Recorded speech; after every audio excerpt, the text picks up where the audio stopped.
नहायत इज़्ज़त के काबिल सदा एहतराम इज़्ज़त माब जनाब कैप्टन साहब, आर्मी ऑफिसरान, हमारे इलाके की एक रौनक शाह साहब,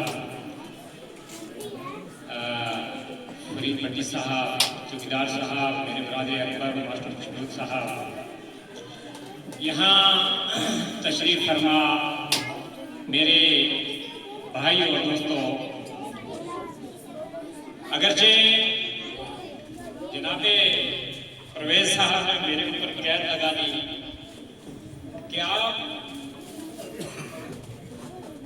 वक्त का खास ख्याल रखते हुए यहाँ कुछ कहें, लेकिन बहरहाल जिस मकसद के लिए आज हम जमा हुए हैं उस मकसद में अगर मैं मुख्तसर करूंगा तो 150 साल तारीख को चंद लफ्ज़ों में बयान करना ये बहुत मुश्किल है।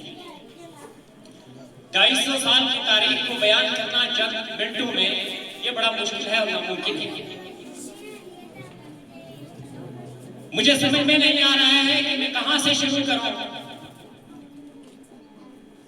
अफसोस की बात है, मैं अपनी इब्तिदा एक शेर से करना चाहता हूं कि जब गुलिस्तां कहूं की जरूरत पड़े, जब गुलिस्तां कहूं की जरूरत पड़े तो सबसे पहले हमारी ही गर्दन कटे। जब गुलिस्तां कहूं की जरूरत पड़े तो सबसे पहले हमारी ही गर्दन कटे।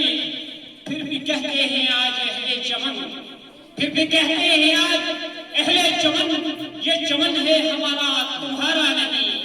जब पड़ा वक्त गुलिस्तां पे, जब पड़ा वक्त गुलिस्तां पे तो हमने दिया, और जब बाहर आई तो कहते हैं तेरा काम। स्टेज पे जल्दा अफरोज, मेरे नौजवान साथियों, अगर हिंदुस्तान की तारीख का मुताला किया जाए और देखा जाए कि 1601 में अंग्रेज हिंदुस्तान में आया था, 1608 में बर्तानिया से ईस्ट इंडिया कंपनी के नाम से एक तिजारती वाइसरॉय डी गामा के जरिए मुंबई के साहल में उतरा। उन्होंने हुकूमत वक्त से दरख्वास्त की कि हमारे साथ ताउन किया जाए, हम हिंदुस्तान की तिजारत को मुस्तहकम करने के लिए आए हैं। यहाँ के माल को बर्तानिया की मंडियों में ले जाएंगे और वहाँ के पैसे से हिंदुस्तान में लगाएंगे। चुनाचे तवज्जो चाहूंगा, बात मुख्तसर करूंगा और तवज्जो चाहूंगा। उस वक्त हिंदुस्तान का बादशाह जहांगीर था, जो मुगल जो है खानदान से ताल्लुक रखता था। वो अंग्रेज की सियासत को समझ ना सका। उसने अंग्रेज को हिंदुस्तान में बेशुमार कारखाने लगाने की इजाजत दे दी।